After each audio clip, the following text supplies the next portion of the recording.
আমরা শুনছিলাম এবং দেখছিলাম এই পুরোহিত যার সামনে যার মন্ত্রোচ্চারণের মাধ্যমে দশাশ্বমেধ ঘাটে আজ প্রধানমন্ত্রী নরেন্দ্র মোদী গঙ্গা আরতি করেছেন সকাল সকাল মনোনয়ন দিতে যাওয়ার আগে।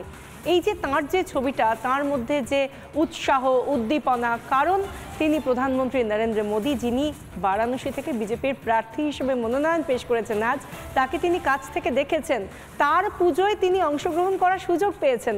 সেই উচ্ছ্বাস আবেগ শুধুমাত্র একজন পুরোহিতের মধ্যে নয়, সামগ্রিকভাবে আমরা দেখতে পাচ্ছি যেখানে যেখানে এই লোকসভা নির্বাচনকে সামনে রেখে প্রধানমন্ত্রী নরেন্দ্র মোদী প্রচারে গিয়েছেন বিজেপির হয়ে, সেই সমস্ত জায়গায় মানুষের উচ্ছ্বাস আবেগ, কোথাও গিয়ে তারা হাসছেন, কাছে এত কাছে তারা তাদের মনের মানুষকে, প্রিয় মানুষকে দেখতে পেয়েছেন, সেই কারণে তাদের বাঁধন ছাড়া উচ্ছ্বাস।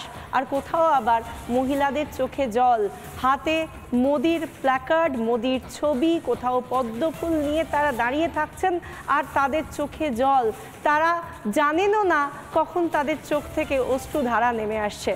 এই ছবিটা যেরকমভাবে আপনাদের বলছি সামগ্রিক ভারতবর্ষের ছবি, প্রধানমন্ত্রী মোদীকে ঘিরে এই ম্যাজিক কাজ করছে, সেরকমভাবে বাংলাতেও তিনি যতবার এসেছেন সেই একই রকমভাবে উচ্ছ্বাসের ছবি ধরা পড়েছে জনমানুষের মধ্যে। সেরকমই একটা ছবি দেখা গেল গত পরশুদিন যখন চুঁচুড়ায় তিনি এসেছিলেন। প্রধানমন্ত্রী নরেন্দ্র মোদী যখন চুঁচুড়ায় এসেছিলেন, তার রোড শো হয়ে গিয়েছে, তার সভা শেষ হয়ে গিয়েছে, তার বক্তব্য সেদিনের মতো চুঁচুড়ার মানুষের কাছে যা বক্তব্য তাও শেষ হয়ে গিয়েছে, কিন্তু মোদী ম্যাজিকে ভাটা পড়েনি। সেই কারণে যখন তিনি চলে যাবেন সেই যাত্রাপথটায় তাকে শেষবারের মতো, যাতে এই দফায় শেষবারের মতো দেখতে পারেন উপস্থিত জনতা, সেই জন্য মানুষের মধ্যে সে কি উচ্ছ্বাস, দেখুন কি ঘটেছিল সেদিন।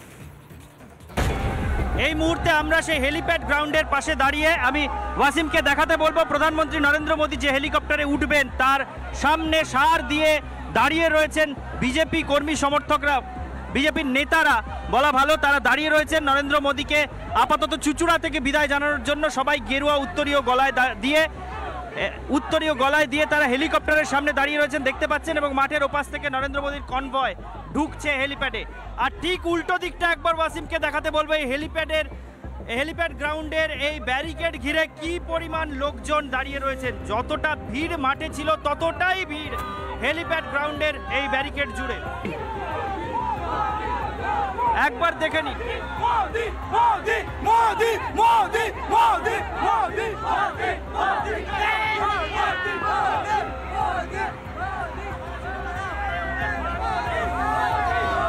জনসভার শেষে হেলিপ্যাড গ্রাউন্ড ঘিরে কি পরিমাণ জনস্রোত এখনো চলছে সেই ছবি আমরা তুলে ধরলাম। ভিডিও জার্নালিস্ট ওয়াসিম আহমেদের সঙ্গে ঈশান দেব চট্টোপাধ্যায়, রিপাবলিক বাংলা, চুঁচুড়া। পশ্চিমবঙ্গের চুঁচুড়ায় দেখলেন এই ছবি। পশ্চিমবঙ্গের চুঁচুড়ায় প্রধানমন্ত্রী নরেন্দ্র মোদীকে ঘিরে যদি এই উচ্ছ্বাস উন্মাদনা হতে পারে তার হেলিপ্যাডের ব্যারিকেড ঘিরে, তাহলে সেই নরেন্দ্র মোদী যখন নিজের নির্বাচনী ক্ষেত্র বারাণসীতে পৌঁছে বারাণসীর পথে যদি নেমে আসেন, তাহলে পরিস্থিতি কি হবে সেটা আন্দাজ করা শক্ত নয়। দেখুন এই ছবিটা, হঠাৎ করে অবাক হয়ে যাবেন। নরেন্দ্র মোদী এসপিজি ছাড়া, সিকিউরিটি ছাড়া এইভাবে নিজের রাস্তায় ঘুরে বেড়াচ্ছেন, এ আবার কিরকম ব্যাপার? এরকম ভিড়ের মাঝে নরেন্দ্র মোদী নিজে ঘুরে বেড়াচ্ছেন, না বলে দিলে হয়তো বুঝতে অসুবিধা হতে পারে। ইনি নরেন্দ্র মোদী নন, ইনি নরেন্দ্র মোদী সেজে ঘুরছেন।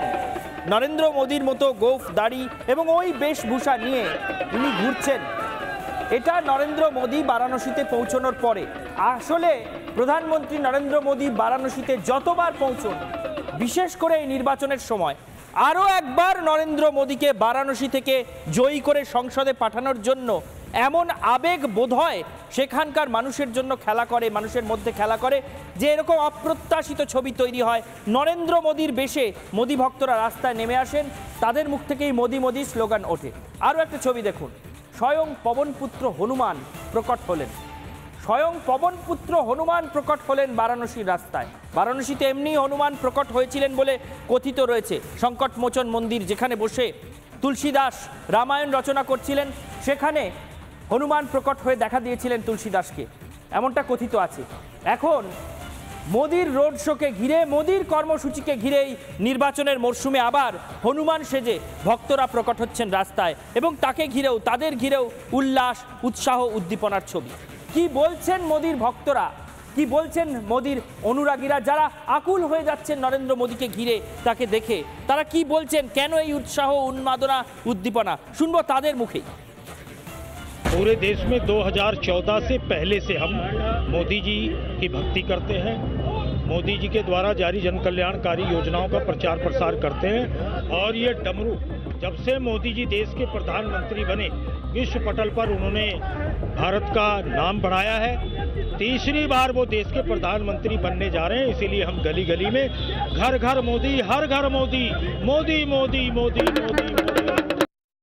मेरे श्री राम रूपी माननीय प्रधानमंत्री नरेंद्र दामोदर दास मोदी जी की जहाँ जहाँ सभा होती है, मैं इसी रूप में सभा का साक्षी बनने के लिए आ जाता हूँ। और मैं बिहार बेगूसराय पन्हा से आता हूँ।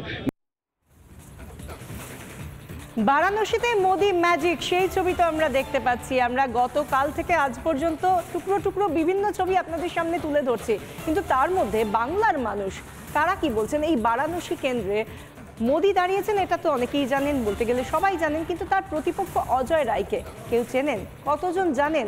আর কে কে কোন দলের হয়ে প্রার্থী কিছু জানেন বাংলার মানুষ? কি বলছেন এই বাংলার, এই শহরের মানুষ, শুনুন। আজকেই বেনারস থেকে মনোনয়ন জমা দিলেন প্রধানমন্ত্রী নরেন্দ্র মোদী। প্রধানমন্ত্রী নরেন্দ্র মোদী প্রথমে রোড শো করেন এবং তারপর মনোনয়ন জমা দেন, এবং বহু মানুষ সেখানে ভিড় জমিয়েছিলেন প্রধানমন্ত্রীকে দেখতে। কিন্তু প্রধানমন্ত্রীর উল্টো দিকে যারা লড়ছে, অর্থাৎ কংগ্রেসের হয়ে, ইন্ডিজোটের হয়ে যারা লড়ছেন, এবং যে অজয় রায়কে দাঁড় করিয়েছে কংগ্রেস, তাছাড়াও আরও 14 জন প্রার্থী রয়েছেন, তাদের আদৌ কেউ চেনে? তাদের বিষয়ে আদৌ কেউ ভাবে? তারা কে? তাই নিয়ে আদৌ কারুর ইন্টারেস্ট রয়েছে? সেই নিয়ে আজকে প্রশ্ন করব সাধারণ মানুষকে। প্রধানমন্ত্রী নরেন্দ্র মোদী বেনারস থেকে ভোটে লড়ছেন, সবাই জানেন, আপনি জানেন তো? हाँ जानी হ্যাঁ, প্রধানমন্ত্রীর উল্টো দিকে অত্যন্ত গুরুত্বপূর্ণ প্রার্থী আছে ইন্ডিজোটের, আপনি চেনেন? नाम चिनी ना আচ্ছা, কোনো আইডিয়া কে হতে পারে? আমার জানা নেই। আচ্ছা, কজন প্রার্থী আছেন প্রধানমন্ত্রীর উল্টো দিকে? আচ্ছা, কি মনে হয় প্রধানমন্ত্রী জিততে চলেছেন? জিতে যাবে। প্রধানমন্ত্রী উল্টো দিকে কেউ আছে, মানে কেজরিওয়াল তো জেনারেলি দাঁড়ায়, তবে এখন আমি ঠিক জানি না কে কে দাঁড়িয়েছে, তবে আমার মনে হয় অ্যাকচুয়ালি সেভাবে কেউ নেই। না, আমি জানি না উনি কে দাঁড়িয়েছেন মোদির বিরুদ্ধে, আচ্ছা, তবে আমার মনে হয় মোদিই জিতবেন। प्रधानमंत्री के ऑपोजिट में कौन इलेक्शन में लड़ रहा है, आपको पता है? बनारस से? हाँ, बनारस से। No I don't know. मतलब कांग्रेस से इंडी गठबंधन से तो कोई तो लड़ रहा है, लेकिन आपको पता नहीं है? अच्छा, नहीं। ये पता है कि प्रधानमंत्री जीतेंगे कि नहीं? क्या लग रहा है? हाँ बिल्कुल जीतेंगे। प्रधानमंत्री जीतेंगे लग रहा है? জিতেঙ্গে না তো প্রধানমন্ত্রী কোন হারায়। কি মনে হচ্ছে প্রধানমন্ত্রী এইবার বেনারস থেকে, কাশী থেকে যে লড়ছেন, জিতবেন? হ্যাঁ। দেখলেন কিশলয়ের সঙ্গে এই কলকাতার বুকে সাধারণ মানুষের কথোপকথন।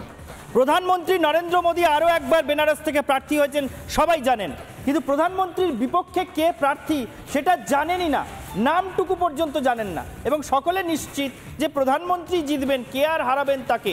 বারাণসী প্রধানমন্ত্রীরই, এটা কলকাতার মানুষের মনেও বদ্ধমূল ধারণা।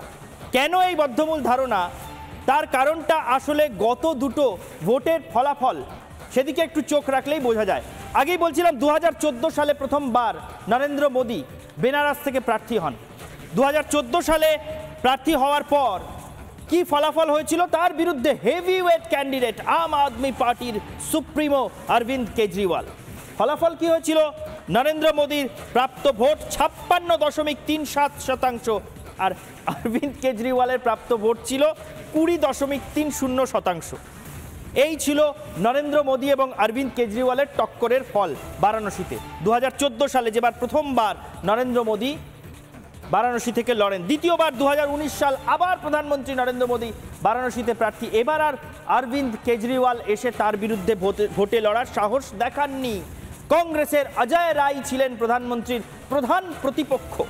তাতে ফলাফলে দেখা গেল আগের বারের 56% থেকে বেড়ে প্রধানমন্ত্রীর প্রাপ্ত ভোট হয়ে গেছে 63.62%, আর অজয় রায় পেয়েছেন মাত্র 14.38%।